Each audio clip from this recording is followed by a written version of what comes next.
नमस्कार दोस्तों, आपका स्वागत है आपके अपने चैनल स्टडी वाइन्स ऑफिशियल पर। तो आज का हमारा टॉपिक है नगर पालिका। इससे पिछली वीडियो में मैंने आपको ग्रामीण क्षेत्र के स्थानीय स्वशासन यानी कि पंचायती राज के बारे में डिटेल में पढ़ा दिया था और मैंने कहा था कि अगली वीडियो में हम शहरी क्षेत्र के स्थानीय स्वशासन यानी कि नगर पालिका के बारे में पढ़ेंगे। तो आज की वीडियो में हम नगर पालिका के बारे में पढ़ेंगे। तो चलिए बिना देरी किए हुए वीडियो को शुरू करते हैं। तो चलिए वीडियो की शुरुआत करते हैं। तो जैसा कि मैंने आपको पिछली वीडियो में बताया था कि जो हमारे भारत का प्रशासनिक ढांचा है उसके सबसे ऊपर आती है केंद्र सरकार, जो कि पूरे भारत को देखती है। उसके नीचे आती हैं राज्य सरकारें, जो अपने अपने राज्यों को देखती हैं। और उसके नीचे आती है स्थानीय स्वशासन, जिसे इंग्लिश में कहते हैं लोकल सेल्फ गवर्नमेंट। और इसके आगे दो भाग हैं, एक है ग्रामीण क्षेत्रों का स्थानीय स्वशासन, जिसे हम पंचायती राज कहते हैं। और मैंने पिछली वीडियो में पंचायती राज के बारे में आपको डिटेल में बता दिया। अगर आपने वो वीडियो अभी तक नहीं देखी तो ज़रूर देख लेना। तो ग्रामीण क्षेत्र में मैंने आपको बताया था कि ग्राम पंचायत, पंचायत समिति और जिला पंचायत के बारे में। तो आज हम शहरी क्षेत्र के स्थानीय स्वशासन, जिसे नगर पालिका कहते हैं, उसमें नगर पंचायत, नगर परिषद और नगर निगम, इसके बारे में पढ़ेंगे। तो जैसे ग्रामीण क्षेत्र के 3 भागों में था, ग्राम पंचायत ग्राम स्तर पर, पंचायत समिति ब्लॉक स्तर पर और जिला पंचायत जिला स्तर पर। इसी प्रकार शहरी क्षेत्रों का भी स्थानीय स्वशासन है, नगर पंचायत, नगर परिषद और नगर निगम। इसे अब हम डिटेल में पढ़ते हैं। तो जैसा कि मैंने आपको बताया था कि जो स्थानीय स्वशासन व्यवस्था है, इसका मूल उद्देश्य विकास की प्रक्रिया में जन भागीदारी को सुनिश्चित करना तथा लोकतांत्रिक विकेंद्रीकरण को बढ़ावा देना है, ताकि जो विकास की प्रक्रिया है इसमें जनता भाग ले, उसकी भागीदारी को सुनिश्चित करना और लोकतांत्रिक विकेंद्रीकरण को बढ़ावा देना है। तो विकेंद्रीकरण क्या है, ये मैंने आपको पिछली वीडियो में बता दिया था। तो अब हम आगे देखते हैं। तो लॉर्ड रिपन, जिनका कार्यकाल 1880 से लेकर 1884 तक रहा, इन्हें स्थानीय स्वशासन का जनक कहा जाता है। मैंने आपको बताया था ना कि इन्हें स्थानीय स्वशासन का जनक कहा जाता है, क्योंकि इन्होंने 1882 में जिला बोर्डों की स्थापना की थी, ताकि जो लोकल लोग हैं, जो स्थानीय लोग हैं, उनको कुछ सुविधाएं दी जा सकें और उनका विकास किया जा सके। इसीलिए इन्हें स्थानीय स्वशासन का जनक कहा जाता है। तो आगे जो फैक्ट है ये बहुत ही महत्वपूर्ण है और कई बार एग्जाम में पूछा गया है कि नगर निगम की स्थापना सर्वप्रथम कहाँ पर हुई थी। तो याद रखिएगा, नगर निगम की स्थापना सर्वप्रथम मद्रास में हुई थी। कहाँ पर? मद्रास में। और कब हुई थी? तो 1687-88 में हुई थी।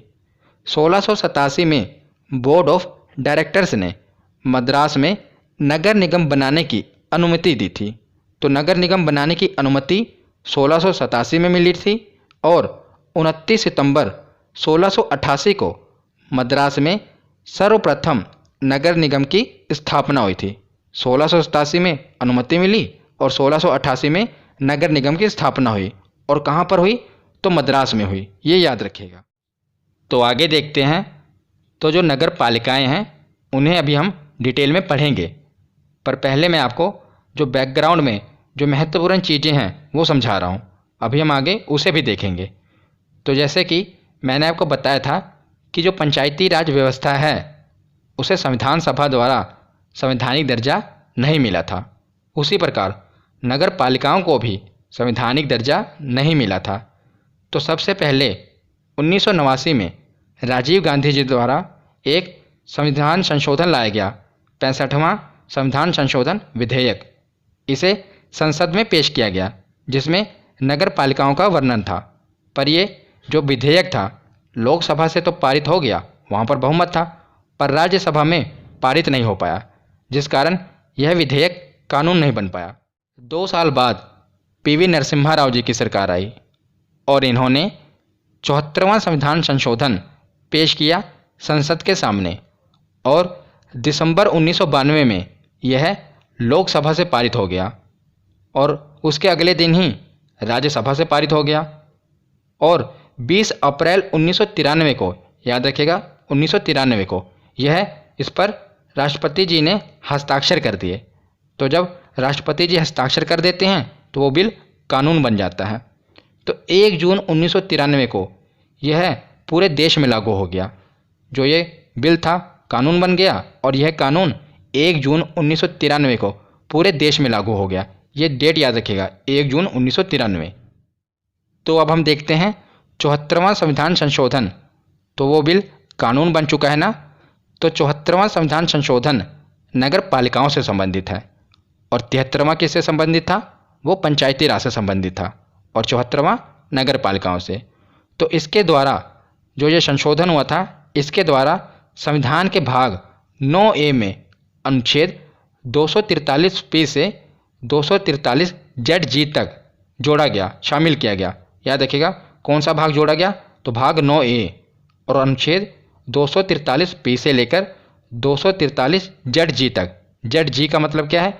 Z के बाद A, ZB, इसी प्रकार ZG तक ये प्रावधान जोड़ा गया संविधान के भाग 9A में। और उसी के साथ 12वीं अनुसूची का भी प्रावधान किया गया, जिसमें कुल 18 विषय बताए गए जिन पर नगर पालिकाएँ काम करेंगी। हमने पंचायती राज व्यवस्था में पढ़ा था, उसमें कितने विषय थे? 29 विषय और नगर पालिकाओं में 18 विषय। तो एक बार रिवीजन कर लेते हैं। तो ग्रामीण क्षेत्र के स्थानीय स्वशासन को पंचायती राज कहते हैं और शहरी क्षेत्र के स्थानीय स्वशासन को नगर पालिका कहते हैं। तो पंचायती राज वाला कौन सा संशोधन था? तो 73वां और शहरी क्षेत्र वाला 74वां। और ग्रामीण क्षेत्र यानी कि पंचायती राज में कौन सी अनुसूची जोड़ी गई थी? तो 11वीं अनुसूची और शहरी क्षेत्र में 12वीं अनुसूची, उसे अगली वाली। और इसमें ग्रामीण क्षेत्र वाले में जो पंचायती राज है, इसे कुल कितने विषयों पर काम करने की शक्ति प्रदान की गई थी? 29 विषयों पर। और शहरी क्षेत्र में 18 विषय। ये याद रखिएगा, ग्रामीण क्षेत्र यानी कि पंचायती राज में 29 विषय थे और शहरी क्षेत्र यानी कि नगर पालिका में 18 विषय हैं। ये दोनों याद रखिएगा। तो अब हम नगर पालिकाओं की संरचना और गठन देख लेते हैं। तो नगर पालिका के 3 भाग होते हैं। पहला नगर पंचायत, दूसरा नगर परिषद और तीसरा नगर निगम। तो जिस प्रकार हमने पंचायती राज व्यवस्था में भी पढ़ा था कि उसके 3 भाग होते हैं, ग्राम स्तर पर ग्राम पंचायत, ब्लॉक स्तर पर पंचायत समिति और जिला स्तर पर जिला पंचायत, उसी प्रकार नगर पालिकाओं के भी 3 भाग होते हैं, नगर पंचायत, नगर परिषद और नगर निगम। तो जो नगर पंचायत होती है ये परिवर्तित क्षेत्रों में होती है और नगर परिषद छोटे नगरीय क्षेत्रों में यानी कि छोटे शहरों में, और नगर निगम बड़े नगरीय क्षेत्र बड़े शहरों में यानी कि महानगर में। तो पहले नगर पंचायत देखते हैं। तो ये कहाँ पर होती है? परिवर्तित क्षेत्रों में। परिवर्तित क्षेत्र का मतलब कि जो गांव शहर की ओर परिवर्तित हो रहे हैं वहाँ पर नगर पंचायत होगी। अगर वो गांव ही रहेंगे तो वहाँ पर पंचायती राज व्यवस्था लगेगी, पर अगर गांव शहर की ओर परिवर्तित हो रहे हैं तो वहाँ पर नगर पंचायत होगी। और नगर पंचायत का जो अध्यक्ष होता है उसे चेयरमैन कहते हैं। उसी प्रकार जो छोटे नगरीय क्षेत्र होते हैं यानी कि छोटे शहर होते हैं वहाँ पर नगर परिषद होगी। याद रखिएगा, नगर परिषद। और इनके अध्यक्ष को नगर परिषद का अध्यक्ष कहा जाता है। और उसके आगे है बड़े नगरीय क्षेत्र यानी कि जो बड़े बड़े शहर हैं और महानगर हैं वहाँ पर नगर निगम होगी और नगर निगम के अध्यक्ष को मेयर कहा जाता है। तो मैंने आपको नगर पंचायत, नगर परिषद और नगर निगम इनके बारे में बताया और ये भी बताया ये कहाँ पर होते हैं और इनके अध्यक्ष को क्या कहते हैं। अब हम देखते हैं कि अध्यक्ष और जो सदस्य होते हैं नगर पालिका के, इनका निर्वाचन कैसे होता है। जब मैं नगर पालिका कहूँगा तो नगर पालिका का मतलब क्या है कि नगर पालिका में नगर पंचायत भी आ जाएगा, नगर परिषद भी आ जाएगा और नगर निगम, ये तीनों ही नगर पालिका के अंदर आ जाएंगे। तो मैं अब आपको नगर पालिकाओं का चुनाव बता रहा हूँ, तो इसका मतलब ये नगर पंचायत, नगर परिषद और नगर निगम, इन तीनों की निर्वाचन प्रक्रिया एक ही प्रकार है। ठीक है, इनमें अंतर क्या है? कोई छोटा शहर है, कोई बड़ा शहर है, पर जो निर्वाचन प्रक्रिया है वो एक ही प्रकार है। तो जो सदस्यों का चुनाव होता है नगर पालिकाओं के, ये प्रत्यक्ष रूप से होता है, यानी कि इसमें जनता भाग लेती है। तो जैसा कि आप देख रहे हैं, ये मान लीजिए एक शहर है और शहर को जनसंख्या के हिसाब से वार्ड में बांट दिया जाता है।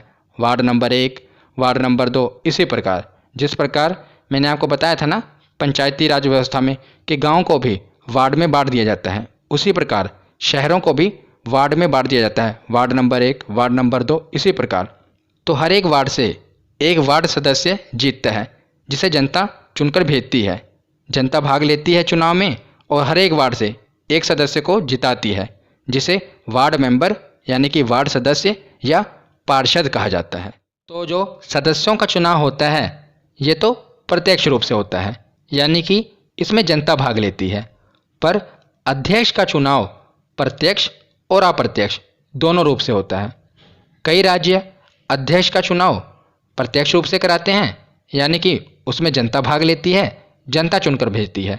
पर कई राज्य अध्यक्ष का चुनाव अप्रत्यक्ष रूप से कराते हैं, जिसमें जनता नहीं भाग लेती। अप्रत्यक्ष रूप का मतलब क्या होता है? उसमें जनता भाग नहीं लेगी।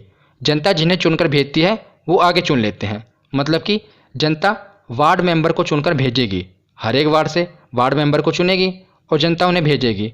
तो वो वार्ड मेंबर क्या करेंगे? जो जीते हुए वार्ड मेंबर हैं वो अपने में से एक अध्यक्ष चुन लेंगे। तो वार्ड मेंबर अपने में से अध्यक्ष चुन लेंगे और वार्ड मेंबरों को जनता चुन लेगी। ये हुआ अप्रत्यक्ष चुनाव। तो ये राज्यों पर निर्भर करता है कि वो अध्यक्ष का चुनाव प्रत्यक्ष रूप से कराएं या अप्रत्यक्ष रूप से कराएंगे, पर सदस्यों का चुनाव प्रत्यक्ष रूप से ही होगा, ये याद रखिएगा। और साथ में ये भी याद रखिएगा कि संसद और विधानमंडल, इनके सदस्य भी इसमें शामिल हो सकते हैं अगर वो इसी निर्वाचन क्षेत्र में आएंगे। मैंने पिछली वीडियो में भी आपको बताया था कि संसद और विधानमंडल के सदस्य भी इसके सदस्य बन सकते हैं। तो आगे हम 74वें संविधान संशोधन की कुछ मुख्य बातें देख लेते हैं। ये वही पंचायती राज वाली सेम है, पर हम पढ़ लेते हैं कि आरक्षण किसे किसे मिलेगा। तो एससी और एसटी को आरक्षण जनसंख्या के अनुपात में मिलेगा। ये नगर पालिका की बात कर रहे हैं हम। तो एससी और एसटी को आरक्षण जनसंख्या के अनुपात में मिलेगा और महिलाओं के लिए न्यूनतम 1/3 स्थान आरक्षित रहेंगे। मतलब कि महिलाओं को कम से कम 1/3 आरक्षण तो मिलेगा ही, इससे ज़्यादा हो सकता है पर इससे कम नहीं हो सकता। और ओबीसी को आरक्षण राज्य विधानमंडल के निर्देशानुसार, यानी कि ये राज्य विधानमंडल पर छोड़ दिया गया है कि वो ओबीसी को आरक्षण देंगे या नहीं देंगे, ये राज्य विधानमंडल तय करेगी। तो आगे कार्यकाल देखते हैं। तो नगर पालिका का कार्यकाल भी 5 वर्षों का ही होगा। अगर नगर पालिका 5 वर्षों से पहले अगर इसका विघटन हो जाता है तो 6 महीने के अंदर चुनाव करवाने होंगे। ये मैंने आपको पंचायती राज वाले में भी बताया था कि 6 महीने के अंदर चुनाव करवाने होंगे अगर उससे पहले उसका विघटन हो जाएगा। उसी प्रकार अगर नगर पालिका का विघटन भी 5 वर्षों से पहले हो जाएगा तो 6 महीने के अंदर चुनाव करवाने होंगे। तो आगे योग्यता देख लेते हैं। तो नगर पालिका का सदस्य बनने के लिए न्यूनतम आयु 21 वर्ष होनी चाहिए। जिस प्रकार हमने पंचायती राज में पढ़ा था उसमें भी 21 वर्ष ही पढ़ा था। और मैंने आपको बताया था कि ये जो योग्यता है, योग्यता में संशोधन करने का अधिकार राज्यों के विधानमंडल के पास है। अगर राज्य की विधानमंडल इसमें कुछ संशोधन करना चाहती है तो वो कर सकती है। कई राज्यों ने किया भी है। कई राज्यों ने मतलब कि इसमें योग्यता में ये भी रखा है कि अगर नगर पालिका का सदस्य बनना है तो यह 10वीं या 12वीं पढ़ा लिखा होना चाहिए। उन्होंने संशोधन किया हुआ है। और कई राज्यों ने मेयर की जो आयु सीमा है उसे 21 से बढ़ाकर 30 भी किया हुआ है। पर आपको ये याद रखना है कि जो न्यूनतम आयु है ये 21 वर्ष है। बाकी ये राज्यों पर डिपेंड है, वो इसमें संशोधन कर सकते हैं। तो अब हम नगर पालिका से संबंधित जो अनुच्छेद हैं 243 से लेकर 243 ZG तक, इन्हें पढ़ लेते हैं। इन्हें डिटेल में नहीं पढ़ना, बस आपको पता होना चाहिए। तो पंचायती राज व्यवस्था हमने कहाँ तक पढ़ा था? 243 से लेकर 243 ओ तक। तो ओ के बाद आता है पी। तो 243 पी से लेकर 243 ZG तक ये नगर पालिका के अनुच्छेद हैं। इन्हें पढ़ते हैं। तो 243 में क्या बताया गया है, परिभाषा बताई गई है। जिस प्रकार मैंने आपको पंचायती वाली वीडियो में भी बताया था कि पंचायती राज व्यवस्था में जो शुरुआत में क्या था, 243 में डेफिनेशन बताई जाती है, किसी भी चीज़ के शुरुआत में उसकी परिभाषा बताई जाती है। उसी प्रकार 243 में परिभाषाएं हैं कि जिला किसे कहते हैं, नगर पंचायत किसे कहते हैं, ये डेफिनेशंस हैं। वैसे भी आप इसे याद रख सकते हैं, पी और परिभाषा, पी से शुरू हो रहा है ना, पी परिभाषा रिलेट कर सकते हैं। तो 243 के बाद है 243 इसमें क्या है, नगर पालिकाओं का गठन। पहले परिभाषा होती है, उसके बाद बताया जाएगा ना कि इसका गठन कैसे होगा। तो हमने पीछे पढ़ा था कि 3 प्रकार की नगर पालिकाएँ होती हैं। कौन कौन सी, नगर पंचायत, नगर परिषद और नगर निगम, वो हमने पढ़ लिया था। बस अब इसे बस अनुच्छेद में बताया गया है। तो आगे है अनुच्छेद 243 इसमें क्या है, नगर पालिकाओं की संरचना। हमने पीछे देखा कि सदस्यों का चुनाव कैसे होगा, अध्यक्ष का चुनाव कैसे होगा, प्रत्यक्ष होगा या अप्रत्यक्ष होगा, यही इसमें बताया गया है नगर पालिकाओं की संरचना में। तो आगे है अनुच्छेद 243 इसमें क्या है, वार्ड समितियों आदि का गठन और संरचना। तो हमने पीछे पढ़ा ना कि हर वार्ड से एक सदस्य चुना जाता है जिसे वार्ड मेंबर या पार्षद कहते हैं। तो हर वार्ड से एक सदस्य चुना जाता है, तो इन वार्ड मेंबर का समूह बनाकर एक समिति का गठन किया जाता है जिसे वार्ड समिति कहते हैं। तो इनका गठन योजना बनाने और विकास करने के लिए किया जाता है। किसका, वार्ड समिति का गठन योजना बनाने और उस नगर पंचायत या नगर निगम हो या नगर परिषद हो, उसका विकास करने के लिए वार्ड समितियों का गठन किया जाता है। तो उसके आगे देखते हैं अनुच्छेद 243 तो इसमें आरक्षण के बारे में बताया गया है। हमने पीछे पढ़ ही लिया कि SC और ST को जनसंख्या के अनुपात में और महिलाओं को आरक्षण कम से कम 1/3 मिलेगा ही, और जो OBC का आरक्षण है ये राज्य विधानमंडल तय करेगी। तो उसके बाद देखते हैं अनुच्छेद 243 इसमें क्या है, कार्यकाल के बारे में बताया गया है। हमने पीछे पढ़ा कितने वर्ष का कार्यकाल होगा, 5 वर्ष का। अगर 5 वर्ष से पहले ही विघटन हो जाता है तो 6 महीने के अंदर चुनाव करवाना होगा। उसके बाद देखते हैं अनुच्छेद 243 इसमें क्या है, योग्यता के बारे में। न्यूनतम आयु कितनी होनी चाहिए, 21 वर्ष। अगर इसमें संशोधन करना है तो इसका अधिकार राज्य की विधानमंडल के पास है। तो आगे है अनुच्छेद 243 इसमें क्या है, नगर पालिकाओं की शक्तियाँ, प्राधिकार और उत्तरदायित्व। तो कुल 18 विषय हैं। हमने पीछे पढ़ा ना, 18 विषयों पर जो नगर पालिकाओं को अधिकार है, इन पर वो काम कर सकते हैं।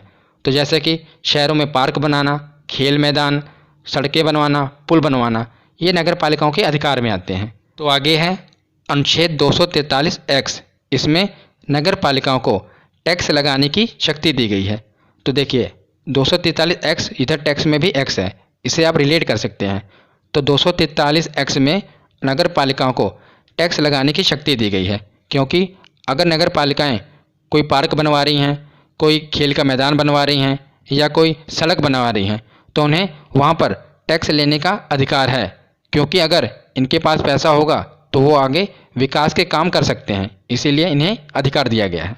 तो आगे है अनुच्छेद 243 जिसमें वित्त आयोग के बारे में बताया गया है कि राज्यपाल के द्वारा वित्त आयोग का गठन किया जाएगा। तो पंचायती राज व्यवस्था में भी मैंने आपको बताया था कि राज्य वित्त आयोग देखेगा कि कितना पैसा देना है, और जो टैक्स लगा रही हैं नगर पालिकाएँ कितना लगा रही हैं, कहाँ लगा रही हैं, ये सब वित्त आयोग देखेगा। उसके आगे हम देखते हैं अनुच्छेद 243 तो इसमें बताया गया है कि नगर पालिकाओं के लेखाओं की संपरीक्षा, यानी कि जो राज्य विधानमंडल है उसके पास शक्ति है कि वो नगर पालिकाओं का लेखा जोखा देख सकती है, वो जांच कर सकती है कि जो नगर पालिकाएँ हैं ये पैसा कहाँ पर खर्चा कर रही हैं, ये सभी जांच पड़ताल राज्य विधानमंडल कर सकती है। उसके बाद देखते हैं अनुच्छेद 243 जेड तक हो गया। अब आगे है ZA इसमें है कि नगर पालिकाओं के लिए निर्वाचन, कि जो नगर पालिकाओं का चुनाव होगा ये कौन करवाएगा, तो राज्य निर्वाचन आयोग। ये पंचायती राज व्यवस्था में भी बताया था, वहाँ पर भी राज्य निर्वाचन आयोग ही चुनाव करवाएगा। उसके आगे देखते हैं अनुच्छेद 243 ZB इसमें क्या है कि संघ राज्य क्षेत्रों को लागू होना। तो जैसे कि जो नगर पालिकाएँ हैं केंद्र शासित प्रदेशों में भी लागू हो सकती हैं, अगर राष्ट्रपति चाहे तो, राष्ट्रपति पर निर्भर करता है। उसके आगे है अनुच्छेद 243 जेड सी, कुछ क्षेत्रों में लागू ना होना। तो कुछ जनजातीय क्षेत्रों में नगर पालिकाएँ लागू नहीं होती, मैंने आपको पंचायती राज में भी बताया था। आगे है अनुच्छेद 243 जेड डी, इसमें क्या बताया गया है कि जिला योजना के लिए समिति। तो इसमें क्या है कि जिले के विकास के लिए एक समिति का गठन किया जाएगा जिसे जिला योजना समिति कहा जाएगा। हाँ, पर ये याद रखिएगा कि इस समिति में पंचायती और नगर पालिका दोनों के सदस्य शामिल होंगे, क्योंकि एक जिले में शहर भी होते हैं और गांव भी होते हैं। इसीलिए जो ये जिला समिति होगी इसमें पंचायती राज वाले और नगर पालिका दोनों के सदस्य शामिल होंगे। आगे देखते हैं अनुच्छेद 243 जेड ई। तो इसमें महानगर योजना के लिए समिति, कि जो महानगर हैं उनके विकास के लिए भी समिति बनाई जाएगी। तो जेड डी में है जिला योजना के लिए समिति और जेड ई में है महानगर योजना के लिए समिति। तो जेड डी वाला आप ऐसे रिलेट कर लेना, देखिए जिला को इंग्लिश में क्या कहते हैं, डिस्ट्रिक्ट। तो उसी प्रकार इसमें जेड के पीछे गया डी, तो इसे आप रिलेट कर लेना, डी से डिस्ट्रिक्ट, तो जिला योजना के लिए समिति, और ई में क्या है, महानगर योजना के लिए समिति। तो आगे है अनुच्छेद 243 जेड एफ कि विद्यमान विधियों और नगर पालिकाओं का बना रहना। तो ये इतना महत्वपूर्ण नहीं है, फिर भी मैं आपको बता देता हूँ कि जब नगर पालिकाएँ लागू हुई उससे पहले भी कई राज्यों में नगर पालिका जैसा मिलता जुलता सिस्टम चल रहा था। तो इसमें यह कहा गया था कि जो नगर पालिका जैसा सिस्टम है ये चलता रहे, 1 वर्ष तक चलता रहे, उसके बाद क्या होगा, जो हमने ये बनाया है नया कानून उसी तरह आपको फॉलो करना पड़ेगा। तो 1 वर्ष तक उन्हें चलने की अनुमति दे दी गई थी। उसके आगे है अनुच्छेद 243 जेड जी, ये लास्ट अनुच्छेद है। तो इसमें निर्वाचन संबंधी मामलों में न्यायालय के हस्तक्षेप का वर्जन, मतलब कि जो नगर पालिका का जो ये निर्वाचन संबंधी मामला है इसमें न्यायालय भी दखल अंदाजी नहीं कर सकती, ये 243 जेड जी में बताया गया है। तो यहाँ पर हमारा थ्योरी सेक्शन कंप्लीट होता है। अब हम प्रीवियस ईयर क्वेश्चन देखते हैं। तो पहला प्रश्न है, नगरीय शासन की प्रणाली को किस संविधान संशोधन द्वारा संवैधानिक दर्जा दिया गया? तो इसका सही जवाब होगा ऑप्शन सी, 74वां संविधान संशोधन। अगला प्रश्न है कि स्थानीय स्वशासन का पिता किसे कहा जाता है? तो लॉर्ड रिपन को कहा जाता है, हमने पढ़ा था। अगला प्रश्न है कि भारत का पहला नगर निगम कहाँ स्थापित किया गया था? तो कहाँ पर स्थापित किया गया था? मद्रास में। वेरी इंपॉर्टेंट, याद रखिएगा। तो अगला प्रश्न है कि नगर निगम के सदस्य को क्या कहते हैं? मेयर कहते हैं, और कहीं कहीं पर इसे महापौर भी कहते हैं। तो दोनों याद रखिएगा, मेयर और महापौर। अगला प्रश्न है कि नगर पालिका शासन से संबंधित भाग कौन सा है? तो कौन से भाग को जोड़ा गया था? तो भाग 9A इसे शामिल किया गया था। अगला प्रश्न देखते हैं कि नगर पालिका का संबंध किस अनुसूची से है? तो बताइए किस अनुसूची से है? तो 12वीं अनुसूची से है। तो अगला प्रश्न है कि पहला नगर निगम स्थापित कब हुआ था? तो इसका सही जवाब है 1687-88। अगला प्रश्न है कि नगर पालिका का कार्यकाल कितना होता है? तो 5 वर्षों का। अगला प्रश्न है कि नगर पालिकाओं को 12वीं अनुसूची में वर्णित कुल कितने विषय पर विधि बनाने की शक्ति प्रदान की गई है? तो कुल कितने विषय हैं? 18 विषय, याद रखिएगा। और पंचायती राज में 29 विषय। बताइए कब ये लागू हुआ था? तो मैंने आपको बताया था 1 जून 1993 को यह लागू हो गया था, यानी कि प्रभाव में आ गया था। आज का लास्ट प्रश्न है कि वार्ड सदस्य जिसे पार्षद कहते हैं ये मनोनीत होते हैं, नियुक्त होते हैं या निर्वाचित होते हैं? तो मैंने आपको बताया था कि ये निर्वाचित होते हैं, यानी कि जनता द्वारा चुने जाते हैं। तो आज की ये वीडियो यहीं पर ख़त्म होती है। कैसी लगी ये वीडियो कमेंट सेक्शन में ज़रूर बताना। धन्यवाद।